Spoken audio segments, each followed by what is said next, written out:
Assalamualaikum warahmatullahi wabarakatuh. Alhamdulillah wa syukru ala ni'amillah. Diiring ku kadedeh kanya Gusti anu Maha Suci, urang ayeuna dugi kadangat ayeuna masih keneh tiasa ditepang dangukeun deui dina acara anu matuh nyatana dina pagelaran dongeng Sunda jejer carita jalma kajajaden. Ayeuna kantun bagian anuka 73 nanya pamiarsa. Atuh ngarah teh nyangkolong tingkana waktos sumangga. Ayeuna mah urang lajengkeun deui para wargi sadayana sangilesna cahaya beureum anu mawajang aris Mbah Samiri jeung 10 urang santri guragiru bae ngaroris mariksa 3 jalma anu jadi korban balukar tina galungan anu samemehna lumangsung di eta patempatan nepi ka pating birigi di kabeh oge mangsa nempo kayan jalma anu duaan mah sabab pohara pisan dikawatireunana kayanana kalayan dina kayan nyawa anu geus ngalayang pisah jeung ragana. Mung kapiuhan wungkul anu ieu mah bah cek Jang Yuda anu harita pangheulana nepi enggoning ngaroris jalma anu samemehna duhareupan jeung Jang Aris sanggeusna di deukeutan nyawe anu eta mah masih keneh ngambekan katempo napasna reng hapranjug keneh ngan ukur aya tapak geuneuk dina palebah dadana. Mbah Samiri mah ngabadungan hal kitu timbang unggut-unggutan we bari neuteub eta lalaki anu keur ngajoprak. Luk Mbah Samiri ngeluk tungkul. Nah abah mah katinggalna tebet siga anu nalangsa kitu geuning bah. Kunaon bah? Jang pian rada kerung bari nelek-nelek paroman Mbah Samiri dina mangsa harita. Muhun bah kunaon? Jang Yayat pipilueun tumanya. Era ku diri sorangan abah mah sujang. Umur we geus kolot tapi eleh apik ku Jang Aris anu umurna jauh melameluk saumpama dibandingkeun jeung umur abah mah era ku Jang Aris sujang. Mbah Samiri lutret ka sararea. Ari Jang Yayat jeung anu sejenna mah malah kurang kerung bari silih teuteuk tayona macan ngarti karena maksud tina caritan Mbah Samiri anu samodel kitu. Maksudna kumaha bah? Tanya Jang Yuda. Kieu sujang Jang Aris teh tingkatan ilmu jeung tanaga lapisanana geus jauh pisan aya di saluhureun urang sararea. Matak ieu jalma teu nepi ka palastra oge geus tangtu Jang Aris mah pinuh ku tinimbangan mangsa ngayakeun seranganana teh. Coagna mah Jang Aris embung nepi ka ngabahayakeun nyawa nu jadi lawan. Sedengkeun ari urang kapanan dibarengan ku nafsu. Nya pang-pangna pisan mah abah. Buktina we jelema nu itu oge anu jadi lawan abah nepi ka tilar dunyana. Siga nu pinuh kurasa kahanjakal Mbah Samiri sajeroni ngomong kitu nate. Jang Yuda jeung anu sejenna arunggut-unggutan bari Mbah Samiri geus ngomong kitu mah tembus kana rasa rumasa sigana mah. Rumasa dirina can bisa bijaksana tur can bisa asak tinimbangan. Siga Jang Aris anu kasebutna saguru saelmu jeung dirina tapi sakitu bijaksana jeung pinuh ku tinimbangan dina setiap tindakanana. Oh, ari ayeuna kadah kumaha atuh bah? Tanya Jang Yaya. Ayeuna mah daraguan we di dieu nya. Abah rek ngabejan heula Jang Lurah. Oh, wios ku abdi ngawartosan palurah mah bah. Abah we anu ngantosan di dieu nya bah. Celengkeungna Jang Yuda. Nyapek bae atuh ari daek mah. Tapi ari perkara jina mah teu kudu dicaritakeun nya, bisi geger. Mangga bah. Jeung urang yud, barang yud urang. Jang Omar nyalengkeun. Jang Yuda tibang unggul geus kitu mah gura-giru bae Jang Umar jeung Jang Yuda duanana pating garadik nyorang jalan anu muruk ka lembur Jatilindu. Rada kurang kerung duanana oge mangsa diwates eta lembur nempo aya walasan seuneu obor. Sanggeus di deukeutan tetela geuning anu marawa obor teh tayalian walasan warga Jatilindu, malah Lurah Asepna oge aya dina rombongan eta. Yuda, Omar, geus ti marana ari marane. Mangsa santri anu duaan geus aya di hareupeunana. Langsung bae Lurah Asep mah ngalungkeun panahnya. Oh, dupi Palurah sareng nu sanesna nuju naraon ieu di dieu? Ditanya teh malah malik nanya geuning. Pugo oge mata kaluar ti imah teh ngadenge sora nu pating jeleger pating jelegur. Tapi ari rek disampeurkeun mah satu wani. Keke ari marane geus ti marana. Ongkos cenah rek ngaraji kitab jeung Jang Aris, tapi geuning norojol ti luar. Teu langsung nembalan Jang Yuda jeung Jang Omar mah. Malah silih raret heula. Tapi teu lila kituna teh. Barabat we. Jang Yuda nyaritakeun kajadian anu sabenerna. Jang Omar oge sakapeung masok nyelang mairan. Anu tangtuna oge ari perkara daratangna ratusan jin mah seutik oge teu kungsi disabit-sabit. Lurah Asep jeung walasan warga nepi ka pohara ngacerenghokna mangsa ngadenge laporan ti dua santri model kitu teh. Jadi anu pating jeleger bieu teh sora anu galungan eta teh. Nasaha jeung urang mana deui anu boga niat jahat ka Jang Aris teh Jang? Acan mah Jang Yuda nembalan pananya Lurah Asep. Seorang warga kaburu nyelengkeung milu tumanya.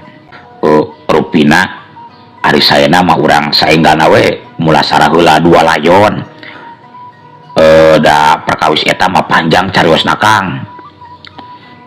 Nya atuh hayu. Aya nu mawa bedog ieu keur ngalapang gotongna teu. Cik Lurah Asep.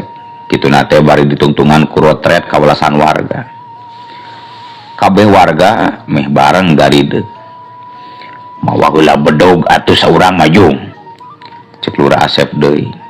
Aya bedog mah di dieu oge Palurah. Kapanan diantawis dua layon teh aya nu nyandak pakarang bah, Pak. Oh, nya syukur ari kitu mah. Hayu atuh. Bring we. Geus kitu mah Lurah Asep jeung welasan warga ngabring. Ngaluturkeun Jang Omar jeung Jang Yuda anu ngarung kug pangheulana. Sanepina ka tempat anu dijugjug kasampak Bah Samiri jeung Jang Atman keur narungguan dua layon. Anu saurang deui mah keur purangas puringis dina kayan di talian.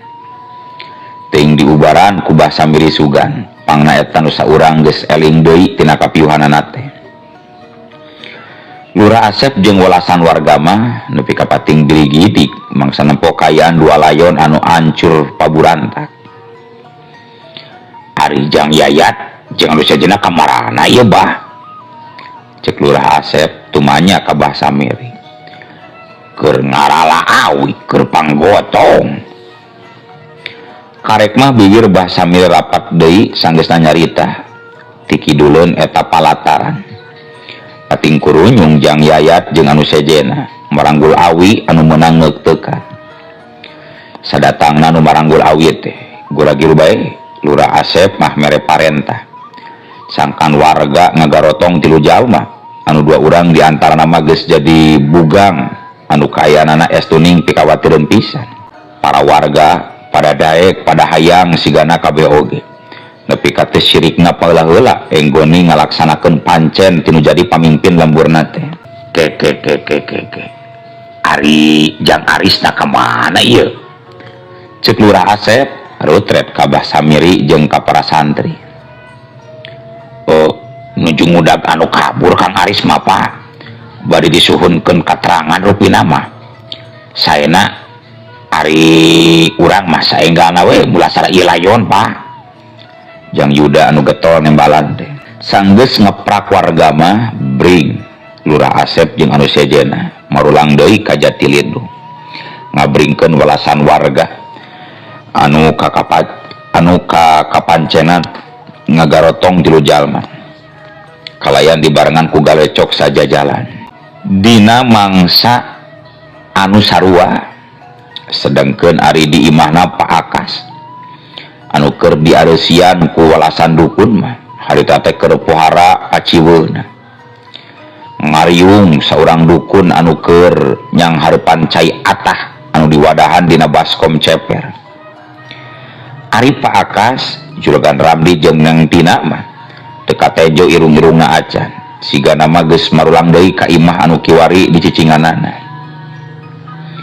Waduh bakal ngadat atuh Pak Akas teh ari gagal deui wae mah euy. Bah Opai siga nu kasieunnan. Oh, mangkani geus mere duit gede euy. Kudu kumaha deui atuh bah. Dukun-dukun andalan Pak Akas siga nu baringung.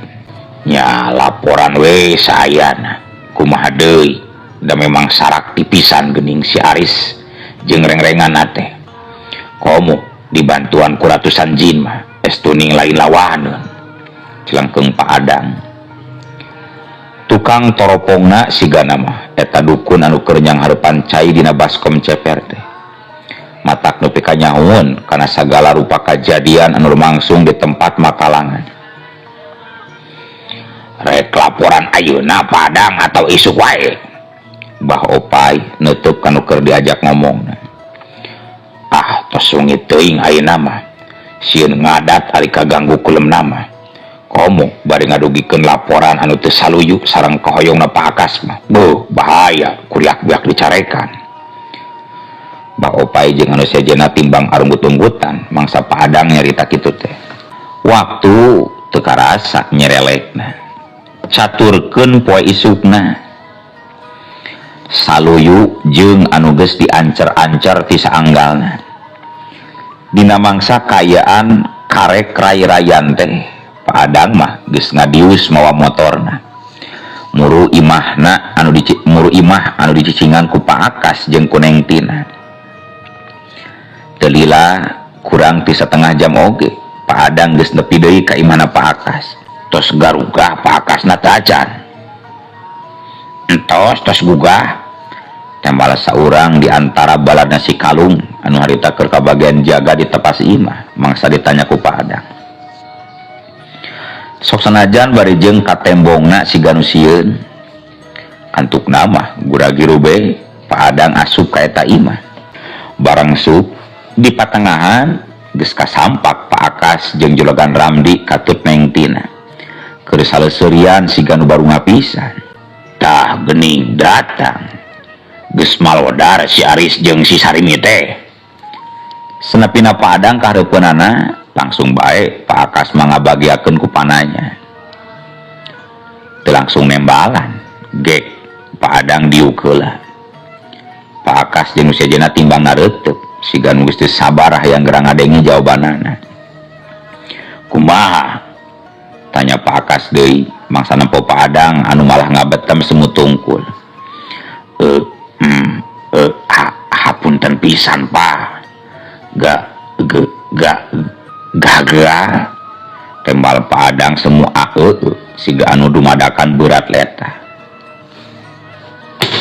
brak Pak Akas ngagebrak meja nepi ka pating larenjak saraya oge gagal piraku ngerakeun dukun jeung jawara sakitu lobana nepi ka gagal keneh Pak Akas langsung cengkat sarta tutunjuk ka Pak Adang anu beuki ngeluh baladna si Aris oge kalintang seueurna Pak di bangsa jin oge dugi ka mangratus-ratusna langsung barengong Pak Akas jeung Juragan Ramdi katut Neng Tina mah sanggeusna meunang jawaban ti Pak Adang model kitu teh teu jijieunnan ari sia manya jin mantuan si Aris amarah Pak Akas siga nu hese pisan lelerna nya upami teu percanten mah mangga we taroskeun ka nu sanesna Pak goblok seak jebrot kalayan amarah anu geus kacidang nguntab-nguntabna Pak Akas ngacecek meja satakarna nepi ka mancaura goreng sampe jeung dahareun anu sejenna oge geus puguh ari cikopi jeung sabang saning inumeun mah bayabah kana lantai piring jeung lumur oge nepi ka pruprek pareupes lumayan lila Pak Akas ambek-ambekanana teh sagala dijejek sagala ditajongan. Ari Pak Adang jeung anu sejenna mah timbang ngabarat tembe siga nu teu wani pikeun nyawara. Parmo bacok. Pak Akas jojorowokan nyelukan dua ngaran sanggeus ambarahna rada-rada deui. Tetela anu ngaranna si Parmo jeung si bacok teh tayalian dua berad si kalung anu keur ka bagian jaraga sabab tekung si lila oge anu dua ante pating kurunyung. Aya pirkasa naon Pak? Tanya nu saurang. Anteur aing ka Bah Damar hayu kapun guru. Nah aya pirkasa naon Pak? Rek minta tulung ka Bah Damar dewek teh deuleu. Moal oge keresaheun atuh Pak. Kapanan parantos diwartosan ti sateu acana oge. Pun guru mah tos alimun ancurub kana kaharieu. Kajin ari daikeun atawa henteu mah. Pokona mah anteur dewek we heula ka Bah Damar hayu. Pikeun sakadapan mah si Parmo jeung si bacok timbang silih reret. Siga nu bingung duanana oge. Guru Parmo. Pak Akas nyentak anu ngaran Parmo. Mangga atuh Pak, mangga. Tema si Parmo siga nu kapaksa. Bejaan heula si Juned anteur aing kitu. Mangga Pak, mangga. Geus kitu mah harita keneh si Parmo jeung si bacok naringgalkeun eta rohangan. Ari Pak Akas sanggeus dua anak buahna patinggal leos mah kebat bae ngoloyor ka kamarna. Sarta tekung si lila oge geus ngurunyung deui dina kayan geus salin pakean. Sadang manto gue sia nya, manto teu bener sia diberi gawe. Sadang manto. Pak Akas setengah ngusir ka Pak Adang. Mangga Pak, mangga. Malah siga nu bunga hari Pak Adang mah. Mangsa dititah mulang ku Pak Akas teh. Harita keneh langsung ninggalkeun eta imah. Sanggeus amitan heula ka Juragan Ramli jeung Kaneng Tina mah antukna Pak Akas oge gura-giru ninggalkeun eta rohangan. Asa beuki sakti wae si Aris teh geuning nyai.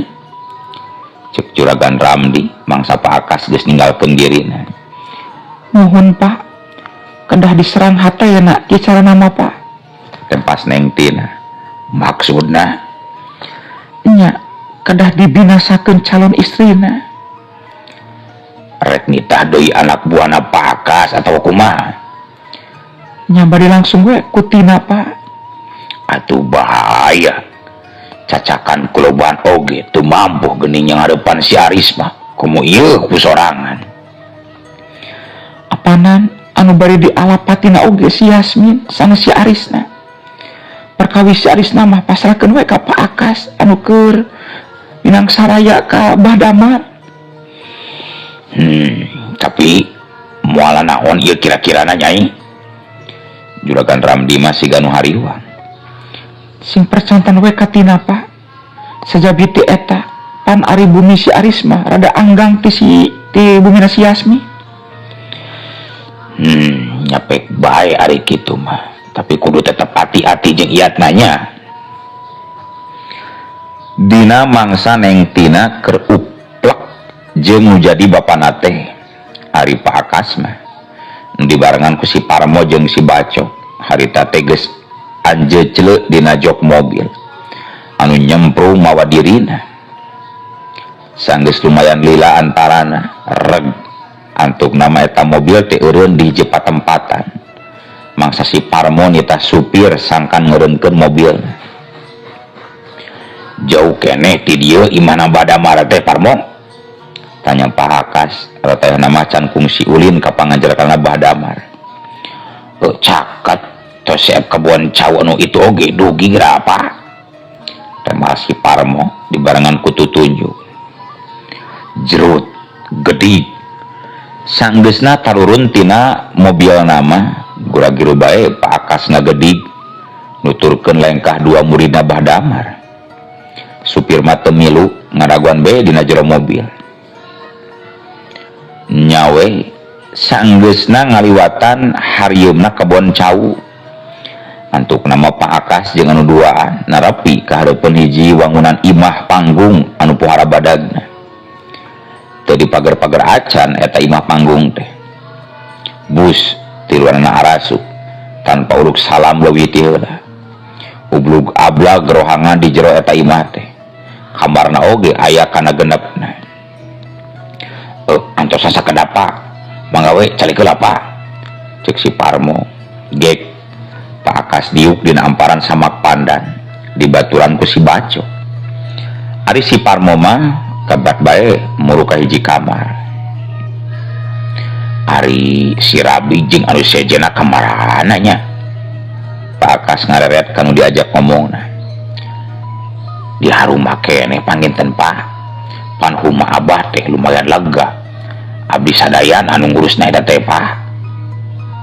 Kening eta daraekeun. Tekebat si Bacok nyaritana sabab kaburu ngurunyung si Parmo anu nungtun aki-aki anu geus bongkok. Geus kolot pisan meureunnan eta aki-aki teh. Datina buuk halis kumis jeung janggotna oge geus miyuni kapuh. Sarta leumpangna oge geus semu ngadaregdeg. Gek eta aki-aki teh diuk yang hareupan Pak Akas. Dibantuan ku si Parmo diukna oge. Gancang bae Pak Akas mah nyolongkrong ngajak sasalaman.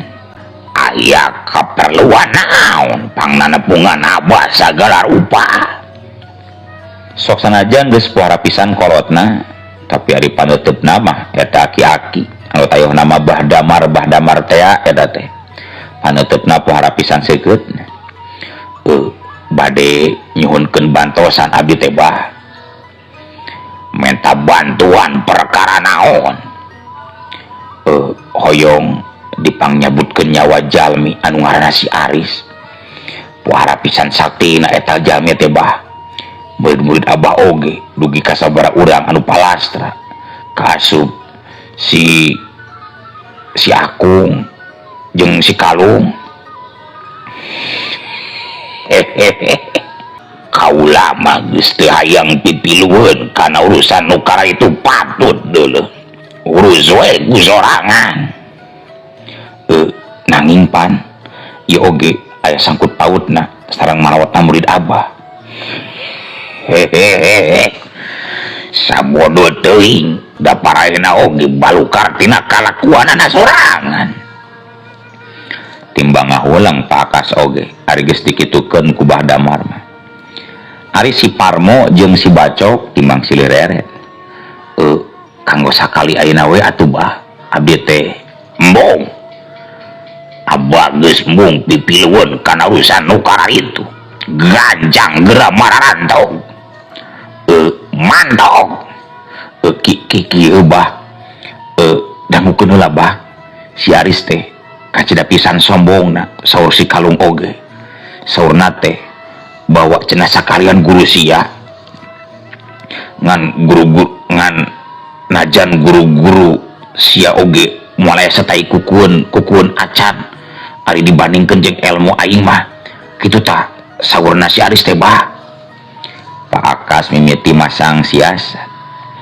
Bodol kuda wani ngaina ka guru aing eta mangkeung teh siga kurang ajar. Siga anu dumadakan muncak amarna Bahdamar mangsa ngadenge caritan Pak Akas anu ngareka carita. Sumuhun Bah, adiguna pisan eta makhluk teh Bah.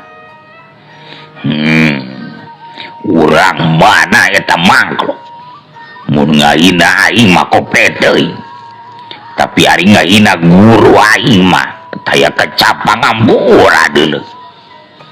Aya imut saulas dina bibir Pak Akas mah. Mangsa Bahdamar beunang kabaruang ku caritaan anu kedal tina letana. Urang tebih Bah, urang Jatilindu. Pikeun aing mah puara pisan dekeutna Jatilindu mah deuleuh. Dagoan sia kunyuk. Percantonlah ka Abah mah jalmi sakti Bah. Pak Akas ganu hayang ngalam. Gening ari mana? nah eta bet di bulan ku pangaruh siluman orai geuning. Bah Damar nalak-nalak panon Pak Akas. Maksudna ari maneh kawin jeung siluman orai? Ditanya kitu teh, ari Pak Akas malah beuki kurang kerung siga nu bingung. Si Parmo jeung si Bacok oge teh jauh beda. Sok pareureum sia, pareureum. Nempo Pak Akas anu malah ulang-ulang mangsa ditanya ku dirina teh. Gancang bae Bah Damar mah mere parentah kanu tiluan. Rada aneh oge siga anu kasarirep harita keneh Pak Akas, si Parmo jeung si Bacok mareureumkeun sapasang panonna. Kalayan teu kungsi tatanya heula kana naon anu jadi maksudna. Reup sanggeus anu tiluan pareureum mah gura-giru bae. Bah Damar oge pipilueun meureumkeun panonna. Dibarengan ku bibirna anu gerak saeutik. Ciciren Bah Damar keur mapatkeun campe pamakena. Teu lila kituna teh. Nya Bah Damar mah beunta deui. Tal sageusna calangap heula mah gancang bae Bah Damar ngantelkeun jempol leungeun katuhuna kana langit bahamna. Sarta saterusna mah diusapkeun kana panon Pak Akas jeung dua muridna. Teuing kumaha karasana ari ku Pak Akas mah da ka tembongna teh nepi ka bibir gidigan. Teu beda we jeung anu kakarek rengseki. Sanggeusna rada lila ditatahan. Ari si Parmo jeung si Bacok mah biasa bae teu nepi ka bibir gidang bibir siga Pak Akas.